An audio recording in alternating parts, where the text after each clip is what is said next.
I spent the night in Gas City, Indiana. I love this spot because there's a Starbucks in there, there's a couple of truck stops there, but they're too small for me to go in there, so I usually just will go here on this road next to hotel. There's no signs here, and you can park as well here, but again, that's just for regular trucks. I wouldn't be able to turn around there.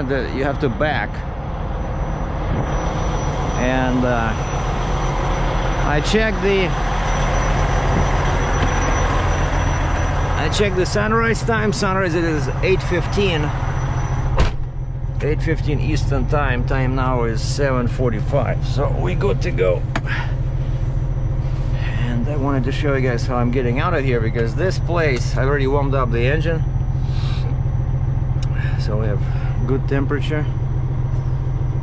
Had to go back to Starbucks second time. I spilled my coffee. I was printing out something on my computer, and I had a venti Americano, and I was trying to put it, I was lying on my side, you know, working the computer, and I'm leaning to the right to put the coffee on the table over there, and for some reason it just slips out of my hand. And of course, I always forget this. Recently, for some reason, the trailer brakes.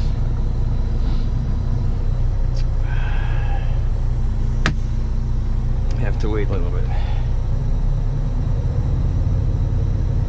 So yesterday was a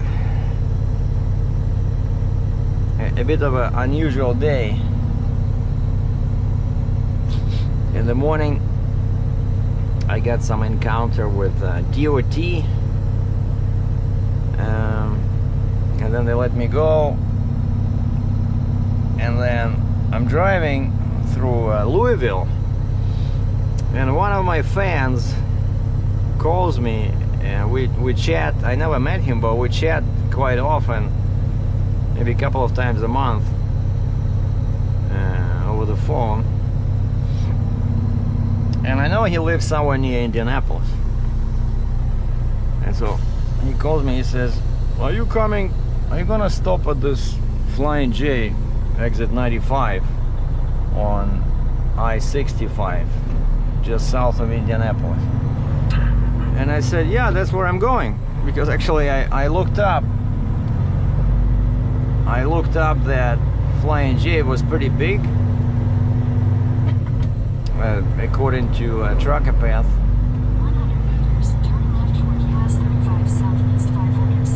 And I said, yeah, that's where I'm going. And he said, oh, cool. He says, I live 5 minutes away.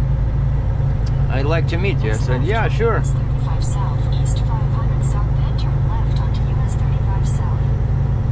I said, we talk so often, and I never saw you, right? You know my face, you watch my videos. And this is a tricky corner. I don't know, I was having trouble here with the 8 axle. And I actually walked here because I saw this big garbage bin, and I was a bit concerned.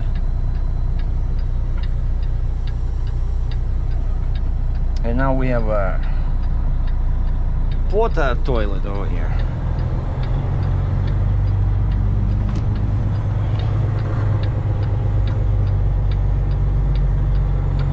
And the grass is all soft.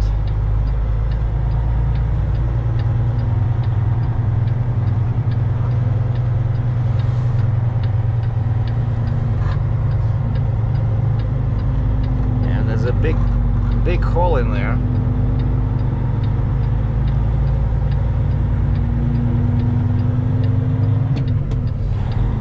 We made it. And here I was taking pictures like a year ago. They have a lot of these old trucks, like this place. I don't know what it is. Now this road here can be a challenge because it's only 2 lanes, and the traffic, like in the morning and after hours.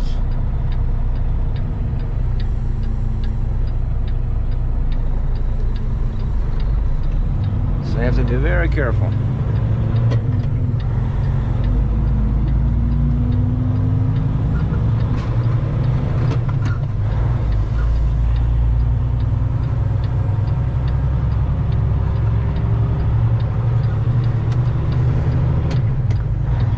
And my right turn signal started fast blinking again, so I knew it was out. Luckily I have I had 2 spare bulbs. I thought I would have to go across the street here to that truck stop. By the way, diesel is 359 over here and 364 over there, which is not good. I still have lots of diesel, so I hope it'll last me to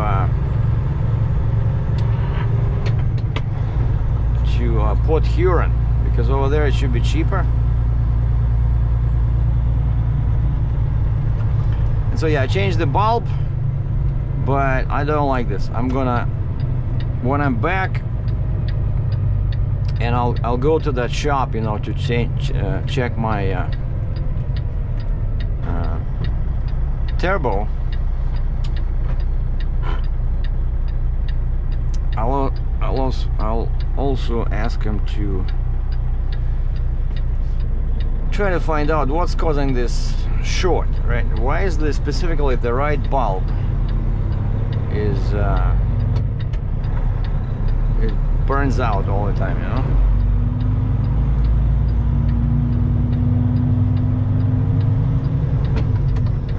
Because maybe it's the apparatus. You know, maybe it's the apparatus fault. Maybe I'm just making too many right turns. So maybe I should start doing more left turns. I don't know. But now my truck looks kind of funny, because on the right I have an orange bulb in the turn signal, and on the left it's white. I think the left one burned out as well once, because I think originally from the factory, I think they were kind of orange. They were not white.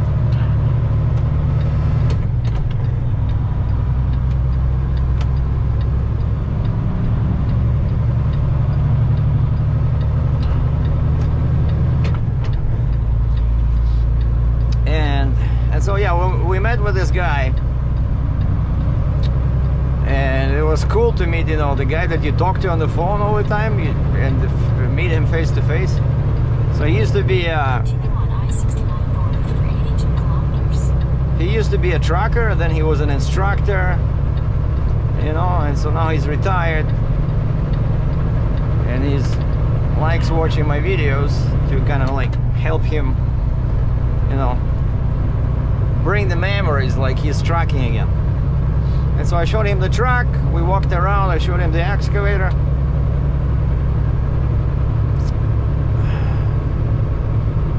I bought him some coffee,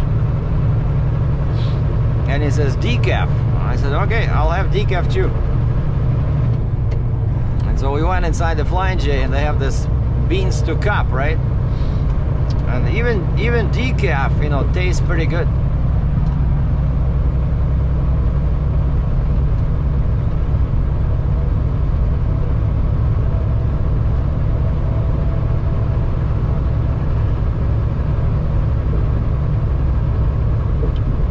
Indianapolis was okay. I didn't see too much construction. I just went on the bypass 465, and it was already getting dark, but I was still within my 30-minute window. So I could make it to Angola, Indiana. So I shut down over there in Gas City. And of course the big problem I had to solve for today was to find pilots, because because of this Jeep,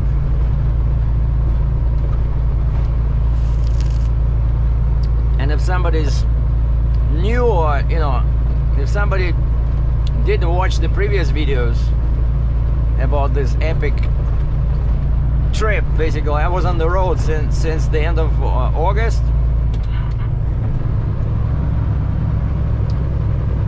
and so of course I don't need the Jeep, I don't need the Stinger over here.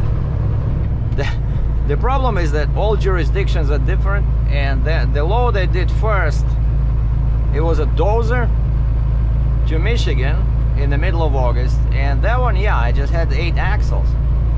And actually I didn't even need 8 axles because it was a light dozer. But Michigan, all permits are $50, so I always run with 8 axles just in case I book a load which is heavier or something. And then on the way back I loaded that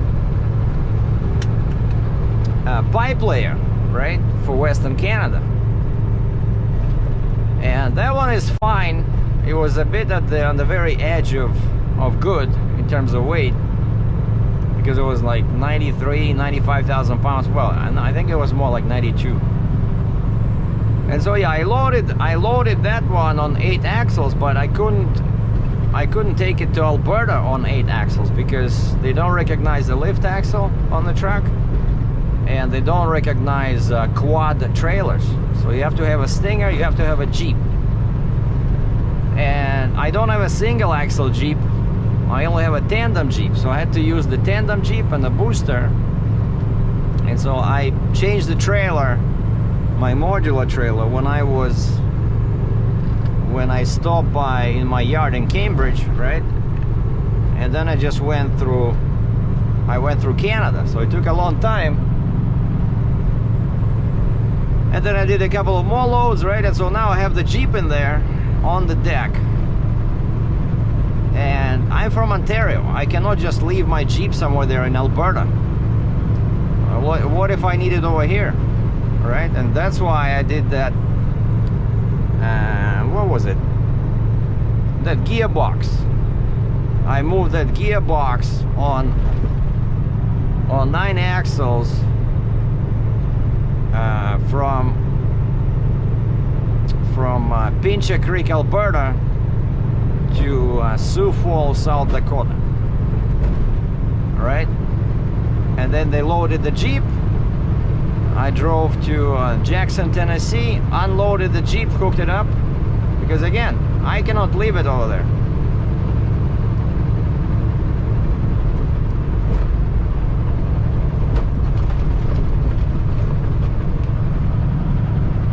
And so now I'm trucking on 9 axles, but the good news is that, see, I only needed pilots one pilot in Tennessee, no pilots in Kentucky, no pilots in Indiana, and I need 2 pilots in Michigan.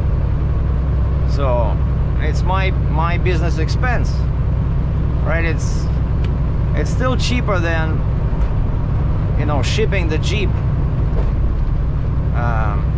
back home.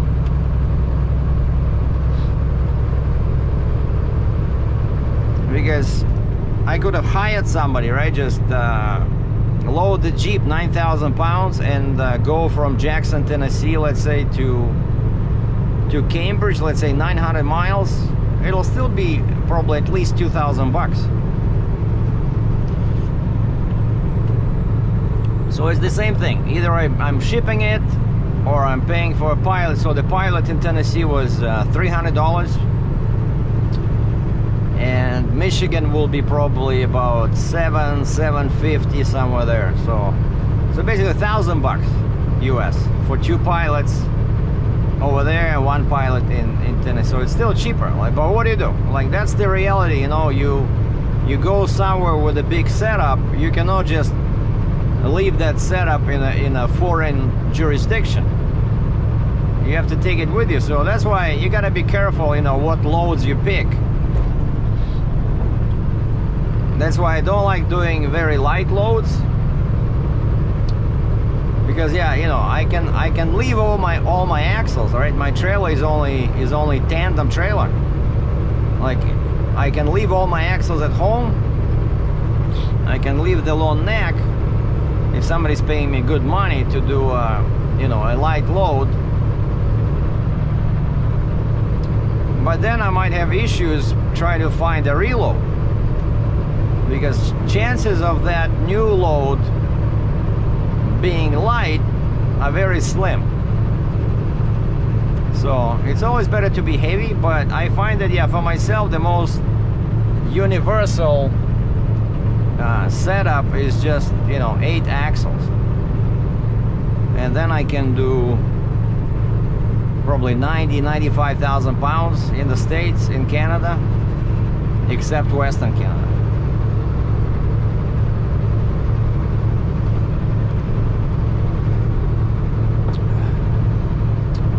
And so finally I'm getting home, man. So Ontario, Michigan, Ohio, Rocky Mountain House, Alberta. Rocky Mountain House, Alberta to where? To Las Vegas, Nevada, empty. Then Las Vegas, Nevada to Prince George, BC. Then empty to Edmonton, empty to Pincher Creek, Alberta. Loaded the gearbox, took it to Sioux Falls, South Dakota. Then empty to Jackson, Tennessee. Loaded this Cat 336. Now finally I'm on my way to Ontario. Man, that's why I don't like going to Western Canada. That, you know, in the summer when it's warm it's okay, but it's always very difficult for me to get out of there.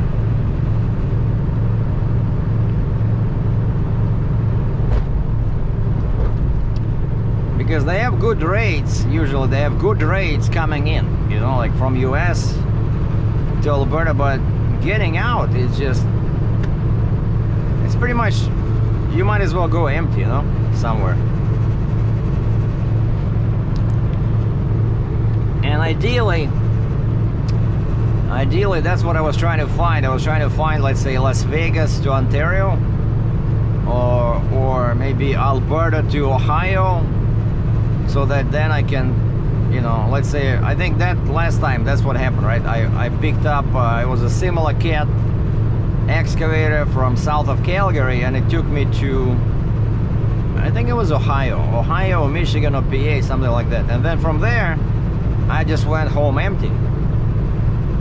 So, but this time I couldn't find something like that, so instead I found Las Vegas to back to BC. Man.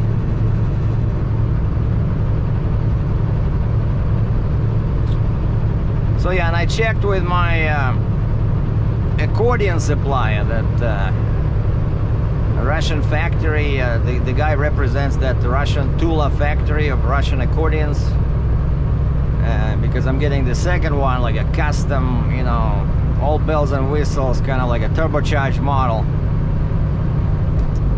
I emailed him, I said, please advise on the status, like is it almost done? Because I'm telling you, these accordions in Russia, they're so popular. Like when you want a good one with all the bells and whistles, it takes like anywhere from 6 months to 2 years to make one. But they're really world class, you know, they're on the same level as Italian or French accordions. It's a really fancy instrument, and mine will have inlays, my initials in Russian. It'll have like, it'll be beautiful. So finally I'll be able to post an update on my second channel, because yeah, I'm still slowly moving through the lessons. You know, I can just play only a few pieces. But enough of that, so let's keep trucking. So I'm about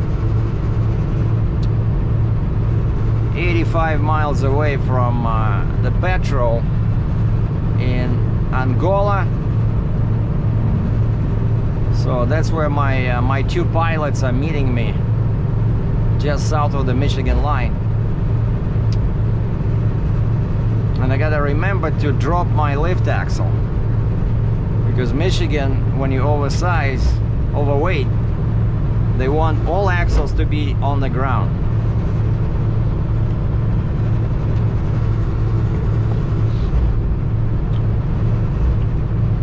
probably took me only 30 minutes yesterday to find these pilots. Again, I used the pilot card directory online, and first I looked at actual Fremont or Angola, Indiana. Found one guy, and he said, I don't have two cars, I have one car. And he says, this guy is not very experienced, so it's better if you find a lead car, and my guy will be the chase car, basically in the back, because he says he's a rookie. I said, okay, let me see if I can find one more car, I'll call you back. And I emailed the pilot company I use in Buffalo, New York, and they help me out with contacts sometimes. You know, I emailed them and say, hey, do you know anybody in Michigan?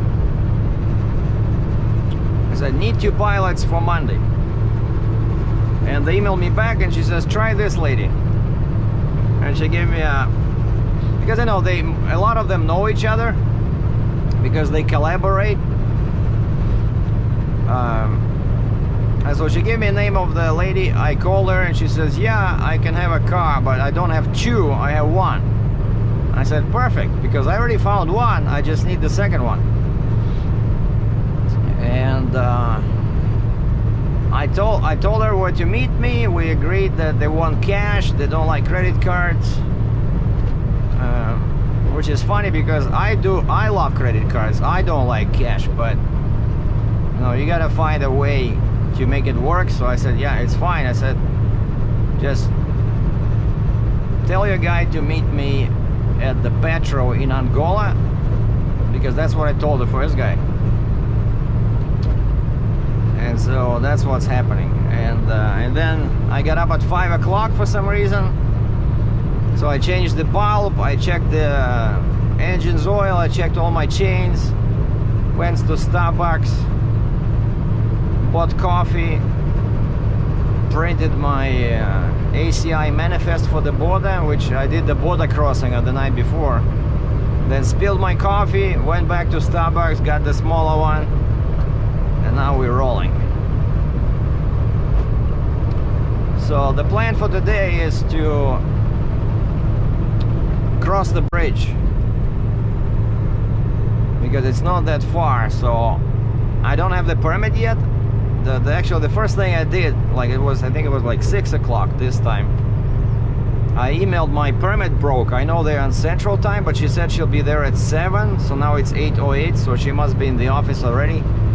And I said, hey, I'm on my way to meet my pilots. I know you're probably still asleep, but I'll be driving when you read this. So please get me the Michigan permit, because this is the last permit for this trip for them, because I don't need any permits in Ontario. I'm using my annual permit. And so hopefully by the time I'm in Angola, I'll have something on my email. Because I'm guessing I'm entering on I-69. They never allow me to go all the way on 69 to Port Huron when I have an oversized load. They send me on these local roads. The easiest would be if they send me on 94, 69 and then 94 East, and then I stay on 94 all the way to Port Huron. But that would be too easy. We all know how the dart method works, you know. They just throw darts at the wall, and so there's no knowing where the darts will land today, so we'll know shortly. Okay, I'm ready.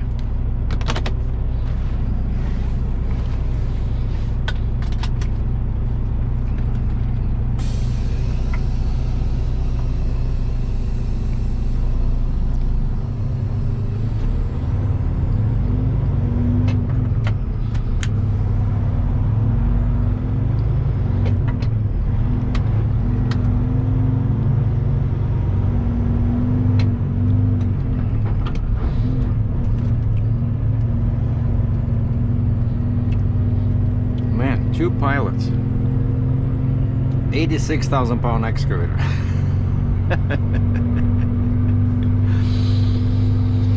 Welcome to Michigan. So the guy in the front is Don, the guy in the back is John.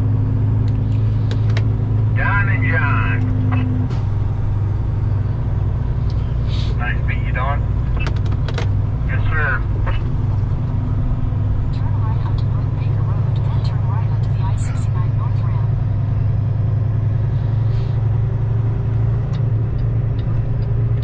Got them coming up the hill on you here.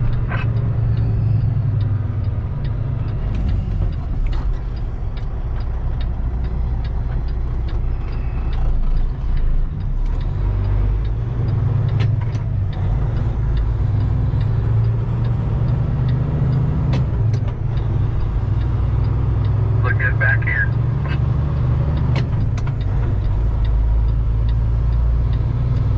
So yeah, now I'm running on 10 axles. And this time I decided to break the rule with the channel selection. Turn right onto the I-69 North Ramp. They're up here.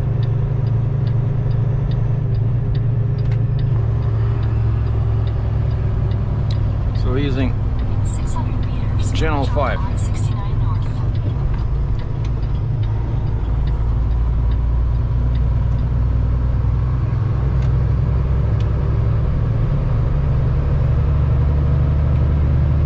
Yeah, somebody asked me about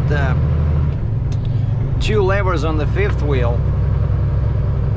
That thing got me confused for probably 2 weeks when I got the truck,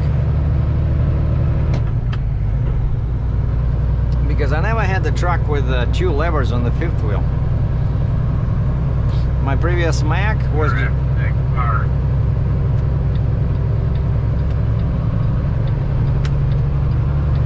Come on out, you got it.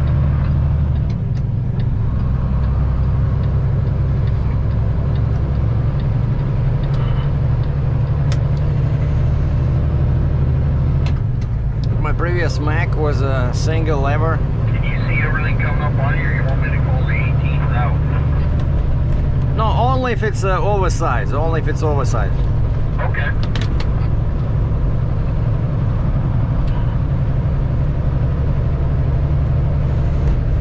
You see, the radio sounds pretty good. Well, that's Johnny. That's the guy I talked to yesterday. And he said he had somebody local in Fremont and something happened. Wow. Like on the right, it's all broken. And something happened, he couldn't make it here. So this guy says, I said, what's your name? He says, oh, I'm Johnny. Oh, okay. He says, I'm the guy you talked to yesterday on the phone.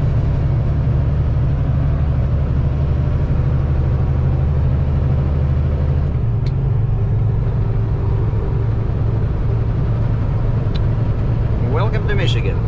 321-480.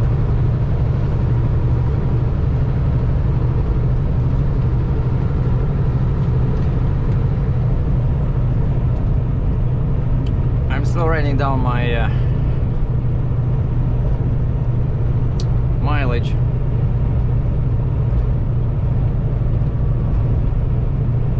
From habit.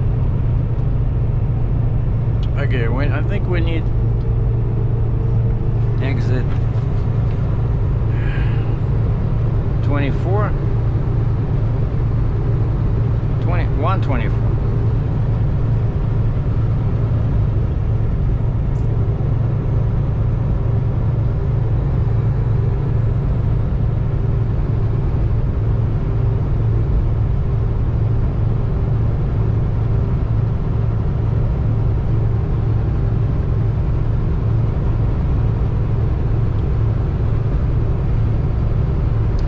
Last time they made me take all these like across. I I think it was 12. And then 60 or something like that.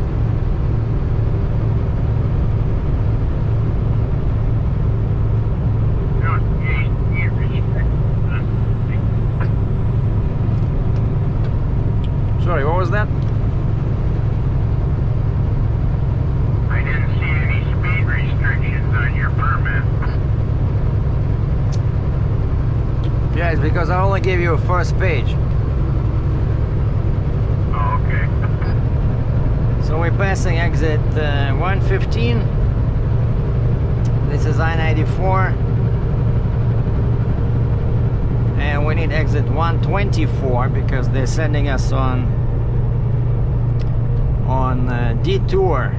Like, we're gonna just stay on 94. That would be too easy. Like I said, remember I said it would be perfect if they would just send me on 69 and then 94 all the way to Port Huron, but no.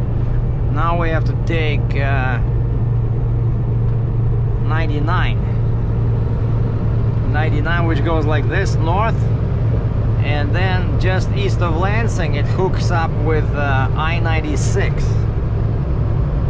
So basically we're going like this, and then we take 96 back down to Detroit, and then we grab 696. How do you find loads for that thing to keep yourself busy? How do I find loads? Yeah. Well, I just use load boards, and I, call brokers I work with before. I got my authority in 2017, so now finally I have some contacts, but mostly load boards.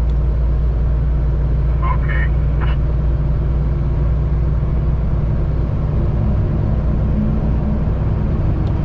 I heard somebody said that you guys have something of a load board for pilot cars as well, right? Where you can go find your loads? I heard about it, but I'm just going through brokers.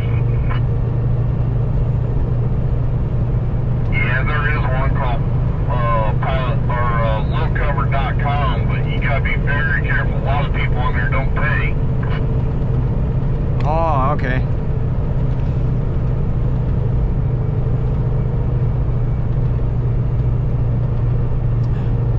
Yeah, I think for you guys it's probably best just to advertise somewhere like that US Pilot Car Directory, and then work with the brokers that you worked with before.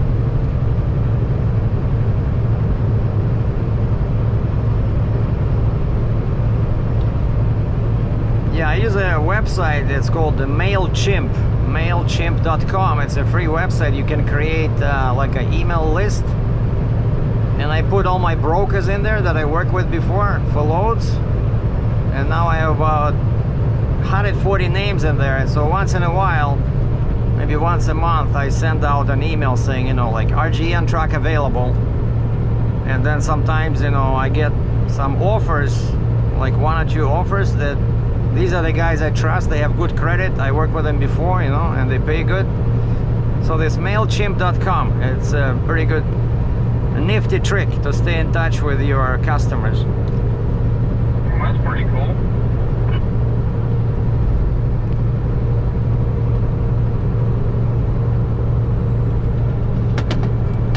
Yeah, one other sign here, guys. The wrecker's hooked to it, and he's off over to the exit side, so you got plenty of room.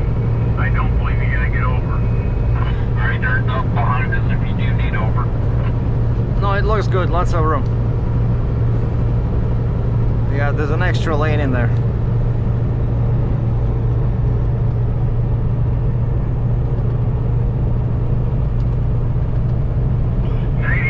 Coming up. 10-4. Yeah, this is 119. We need 124. And I was reading up on all these rules, DOT rules, and 3 more miles, I believe, shows up here on my Garmin. yeah, it should be exit 124.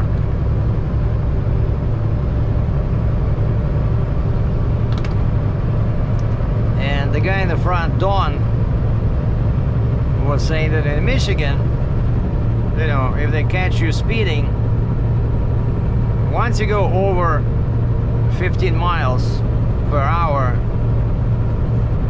that gets much worse. It's already a reckless driving, and they can even put you in jail. You know, they can take a license. There's a much bigger fine.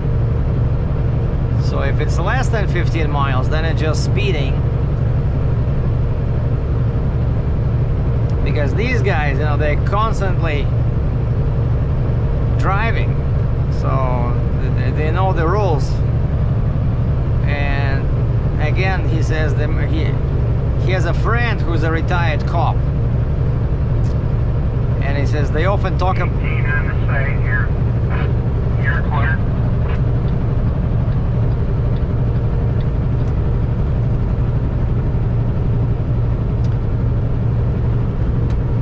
and there's another one further down.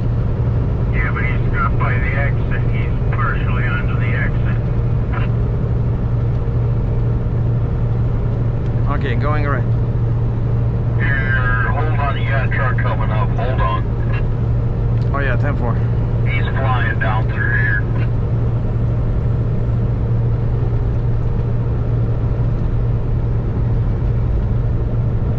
After him, I got you.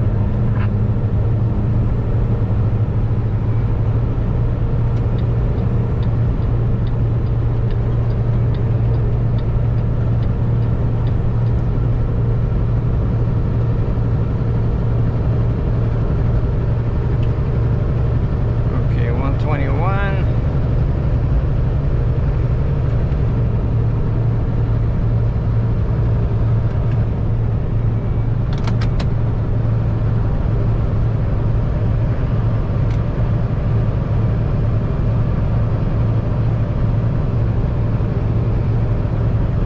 Anybody on the side doesn't bother him a bit.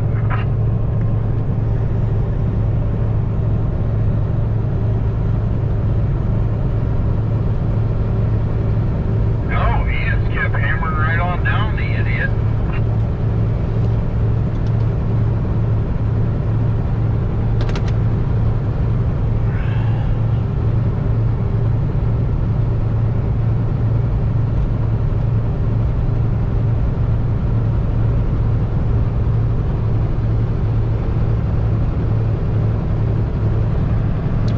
Okay, here we go. Exit 124, Eaton Rapids. 1 mile.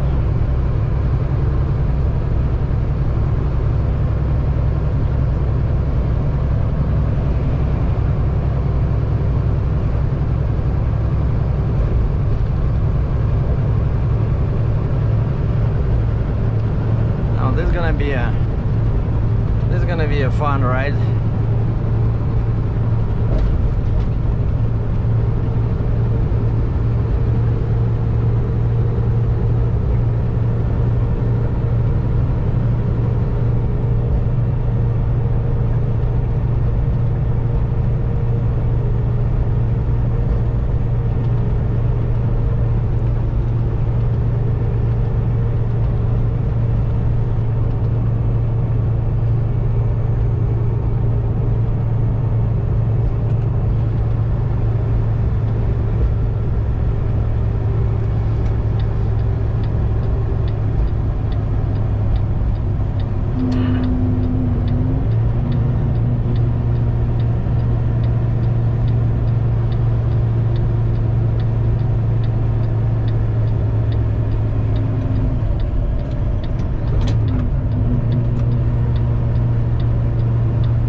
Oh yeah, I've been here before.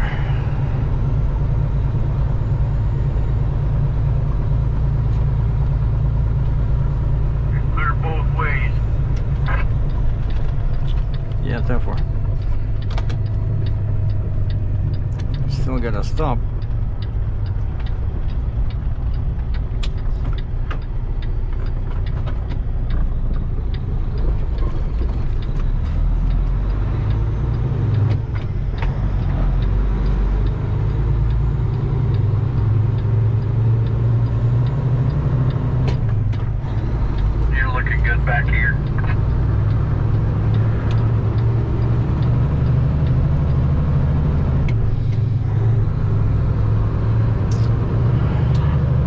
It's not the first day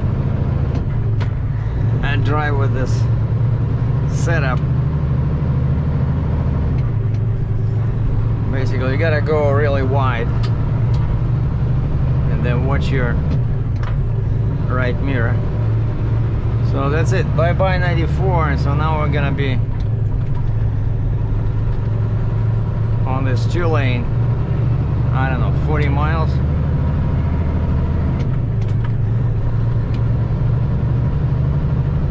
What is this? A cop? No.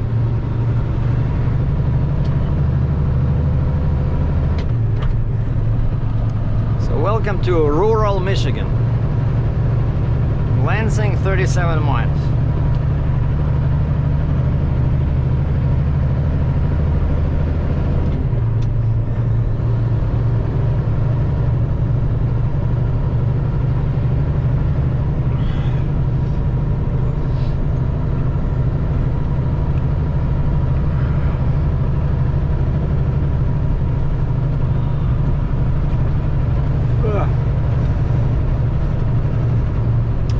Yeah, the plan today is to, I told my broker, I said, I want to try to cross into Canada today. On the side up here.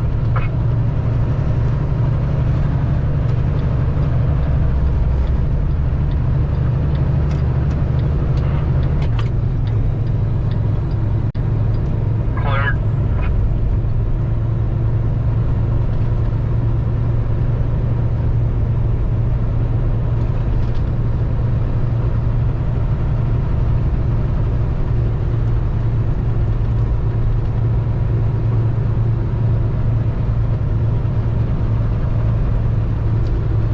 So now my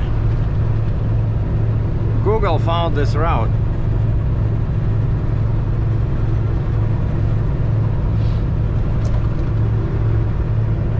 And look at the colors.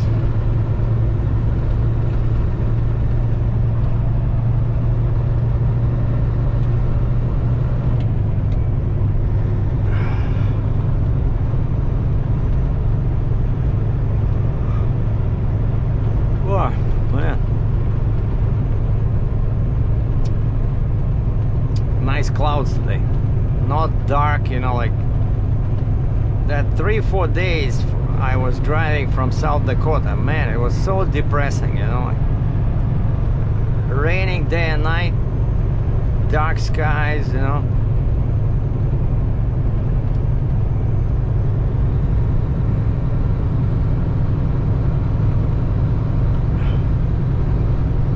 Now the clouds are much better looking.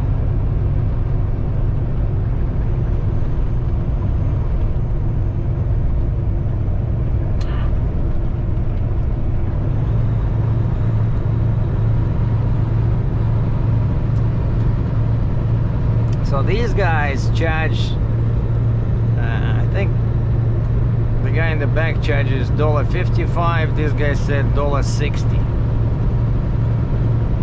Well, basically, let's say $3 a mile for 2 cars for me.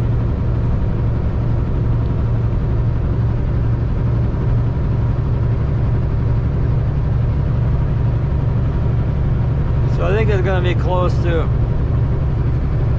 I don't know, maybe 200 miles.